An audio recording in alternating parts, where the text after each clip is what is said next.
మీరు సహకరించండి. విశాఖపట్నం పార్లమెంటు నియోజకవర్గ కార్యాలయం ప్రారంభోత్సవం సందర్భంగా ఇక్కడ విచ్చేసిన వైఎస్ఆర్ కాంగ్రెస్ పార్టీ కుటుంబ సభ్యులందరూ కూడా ప్రధానంగా ముందుగా నేను విజ్ఞప్తి చేసేది, విశాఖపట్నం పార్లమెంట్ అభ్యర్థిగా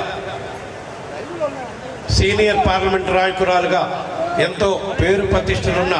బొత్స ఝాన్సీ గారిని, అదేవిధంగా విశాఖ పార్లమెంట్లో ఉన్న 7 అసెంబ్లీ నియోజకవర్గంలో వైఎస్ఆర్ కాంగ్రెస్ పార్టీ అభ్యర్థులుగా ఉన్న అసెంబ్లీ అభ్యర్థుల్ని మనందరము ఎంతో కృషి చేసి సైనికుల్లాగా పనిచేసి వారిని అత్యధిక మెజార్టీతో గెలిపించాలని చెప్పి ముందుగా మీకు అందరికీ చేతులు జోడించి వేడుకుంటున్నాను. ఎందుకంటే ఈరోజు రాష్ట్రంలో ఎటువంటి పరిస్థితులు ఉన్నాయో మీకు అందరికీ తెలుసు. రాష్ట్ర వ్యాప్తంగా ఎటువంటి సంక్షేమ కార్యక్రమాలని, అభివృద్ధి కార్యక్రమాలని ఇంకా మన గౌరవ ముఖ్యమంత్రి జగన్మోహన్ రెడ్డి గారు గత 4 సంవత్సరాల 10 నెలల్లో రాష్ట్ర వ్యాప్తంగా అమలు చేస్తున్నారో మీరందరూ కూడా చూశారు. అదేవిధంగా గడప గడపకి మన ప్రభుత్వం కార్యక్రమం ద్వారా కూడా మీరందరూ కూడా ప్రజలు ఏ విధంగా మళ్ళా ఒకసారి ఈ సంక్షేమ పథకాలు అందుకుంటున్న లబ్ధిదారులు కానీ, అభివృద్ధి కార్యక్రమాల వల్ల బెనిఫిట్ పొందుతున్న ప్రజలు కానీ ఏ విధంగా మళ్ళీ ఈ రాష్ట్రానికి ముఖ్యమంత్రిగా జగన్మోహన్ రెడ్డి గారిని చేసుకోవాలి ఉన్నటువంటి నాయకత్వానికి విశాఖపట్నం పార్లమెంట్ అభ్యర్థిగా ఎంపిక చేశారు అన్నటువంటిది నేను కొత్తగా చెప్పాల్సినటువంటి పని లేదు. ఎందుకంటే ఈ ప్రాంతంలో ఉన్నటువంటి ప్రజలు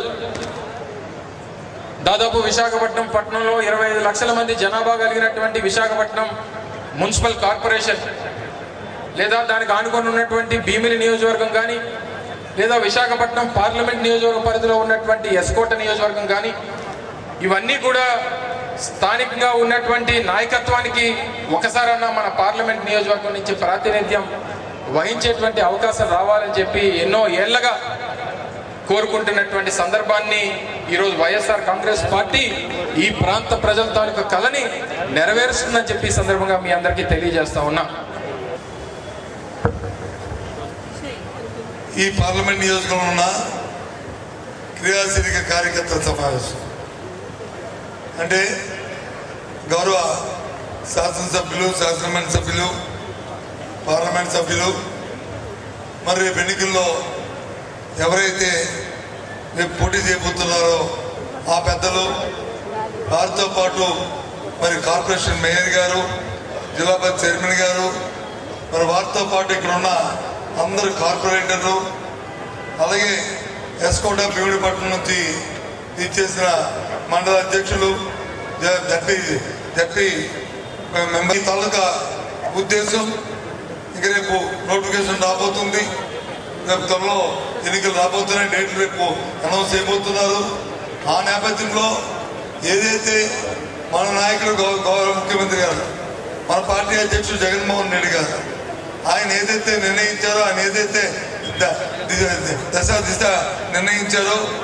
ఎవరినైతే మనకి అభ్యర్థిగా అప్పచెప్పి ఆ అభ్యర్థిని గెలిపించమని మనకు కోరారో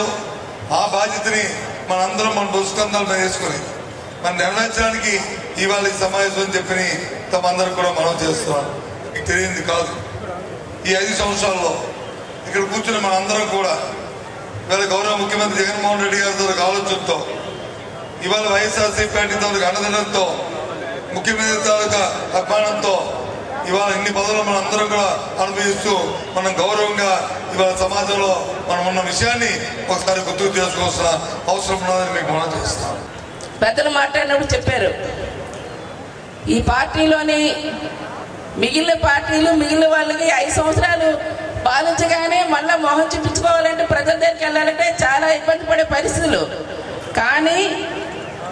భారతదేశంలోనే ఏకైక పార్టీ వైఎస్ఆర్ పార్టీ ఈరోజు ప్రతి ఇంటి గుమ్మంలో కూడా ఈరోజు నవరత్నాలు పేరునే ప్రతి ఇంటికి కూడా ఇచ్చి ధైర్యంగా ఇగో మా పార్టీ చేసిందని చెప్పే అటువంటి ఘనత ఏకైక పార్టీ మన ముఖ్యమంత్రి జగన్మోహన్ రెడ్డి గారు మనకు అవకాశం కల్పించిన ఏకైక పార్టీ మన వైఎస్ఆర్ పార్టీ.